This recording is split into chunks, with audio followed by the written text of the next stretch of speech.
Thanks to Heroes of History for sponsoring this video. The Odyssey is in a genre of mythical story motif that has been told and retold throughout generations. But this tale as old as time's most modern and popular form is the superhero blockbuster. In fact, while many look to 2008's Iron Man as the starting point for this era of superhero films, you could argue that the man who truly kickstarted this trend, also in 2008, was none other than director Christopher Nolan with his Batman movie, The Dark Knight. And now, here he is nearly 20 years later, bringing us full circle by bridging the modern superhero genre with a direct adaptation, a grand epic film based on the very story that inspired it all. Hey everyone, Colton here, and I saw the Odyssey last night with my wife, who is a huge Greek mythology fan. She's read all of these books, the Iliad, the Odyssey, and a whole lot of other stuff, unlike me, who was too busy watching movies instead of, reading what I was supposed to read in high school. Anyway, you know me.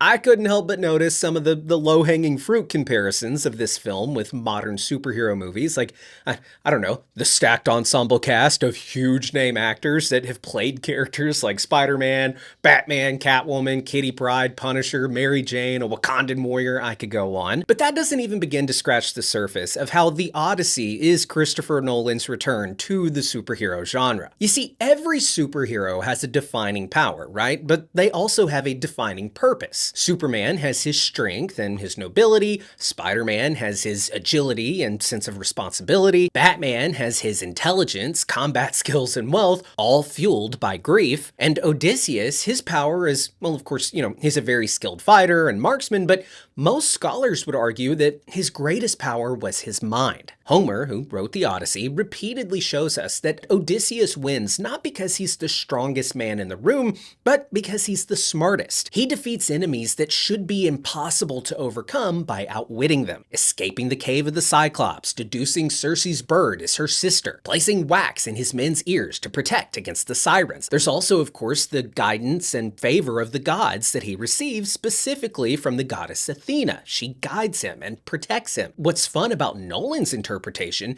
is that we see Zendaya also plays the young woman in Troy who gets decapitated, making you wonder if Athena is simply taking that form of this young woman that haunts Odysseus. Is it possible that Athena was actually there that night in human form and was challenging Odysseus not to go this path? Or is it really just all in his head and he's being guided by his guilt over the fall of Troy and the breaking of Zeus's law? And that's why I want to share with you guys the sponsor of today's video, Heroes of History. This is a free strategic city building and hero collection game where you can grow your own civilization, collect legendary heroes from across history and mythology, and you can battle in real time. You can play on mobile or browser with no download needed. Now, on July 1st, the Great Odyssey event began, and it brought the hero Odysseus to Heroes of History, and you can help him take down Scylla in the brand new Scylla event dungeon, a boss fight with escalating mechanics and some of the hardest in-game content available. And if you log in for 7 days during the event, you can unlock the limited 5-star hero Odysseus, because once the event ends, he is gone forever. And what's fun about this game is it kind of lets you put your own spin on history and tell the story your way, very similar to what I was just discussing earlier with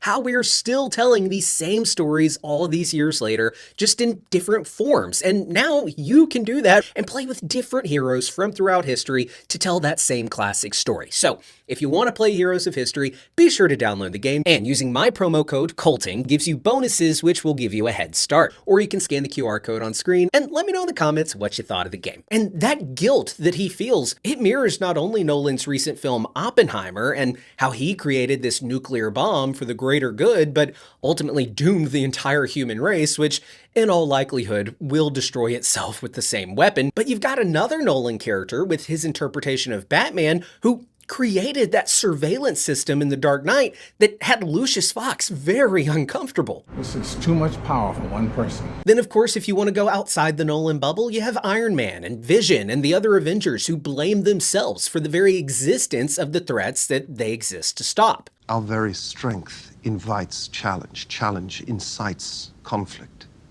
And conflict breeds catastrophe. In a lot of ways, the Odyssey, and I heard Jon Stewart mention this on his show, and my wife actually mentioned it as well, the Odyssey feels like a sequel to Oppenheimer, but it also kind of feels like a sequel to The Dark Knight. It almost feels like The Dark Knight, Oppenheimer, and The Odyssey are part of a trilogy because they all follow these men who are trying to save the world, but they are doing questionable, morally gray things, perhaps even not so gray, but just like morally wrong things to achieve that goal. Now, one of the defining characteristics of a superhero is that they often conceal who they really are to protect the ones they love. When Odysseus finally returns home to Ithaca, he doesn't announce himself, he disguises himself as a beggar, quietly gathering information, testing loyalties, and waiting for the perfect moment to reveal his true identity, all to save his beloved home and family. And that is classic superhero storytelling. Hell, even his signature weapon feels familiar. Captain America has his shield, Thor has Mjolnir, Wonder Woman has the lasso of truth,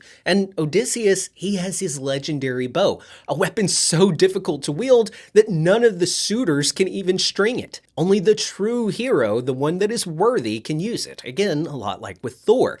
Essentially, this is the Greek equivalent of proving you are worthy to lift the hammer. Now, Odysseus's mission is also fundamentally superheroic. He isn't seeking conquest or personal glory. He is trying to save his family, liberate his home, and restore justice to Ithaca after it has been overrun by corrupt men abusing their power. But also, we have to keep in mind that Odysseus, he is carrying the weight of guilt and like this feeling of being responsible for what is happening because of the hand he played in the fall of Troy and the breaking of Zeus's law that he thinks has started all of this, similar to Spider-Man's guilt over the death of his Uncle Ben and how that drives him. We have Bruce Wayne and Clark Kent's grief over the death of their parents, or in Superman's case, his entire planet. Odysseus, while it's kind of fun to joke sometimes that, oh, he pretty much, this entire story is just him getting all of his men killed, he does carry the weight of that. And what's even more relevant to modern superhero blockbusters is that the Odyssey exists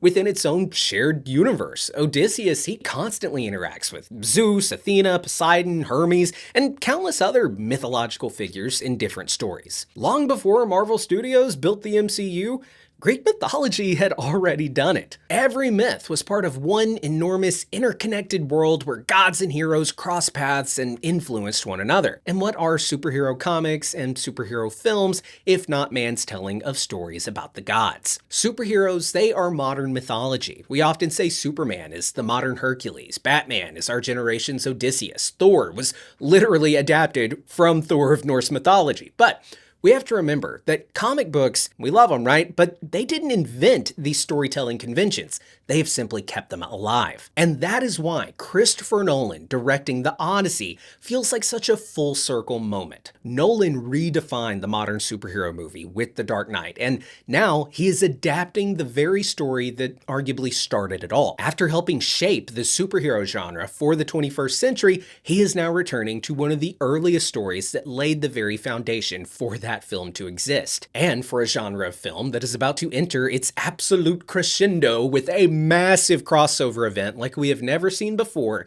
in Avengers Doomsday that is bringing together more than 26 years of comic book movie storytelling. So guys, let me know, what did you think of The Odyssey? I think in a lot of ways, it is one of the many superhero films being released this year. Odysseus, he is one of the oldest superheroes in existence. And when you have a film, you know, like Spider-Man Brand New Day coming out, you have Avengers Doomsday coming out, we had Supergirl. I feel like The Odyssey, while it is very much its own thing, it's this, you know, historical epic type film, it also kind of fits in that comic book movie, superhero movie genre, right? So let me know your thoughts on the film. Let me know your thoughts on this video. I'd love to talk with you guys down in the comments below. If you're new here, be sure to subscribe, hit the bell so you get notified every time I upload a new video.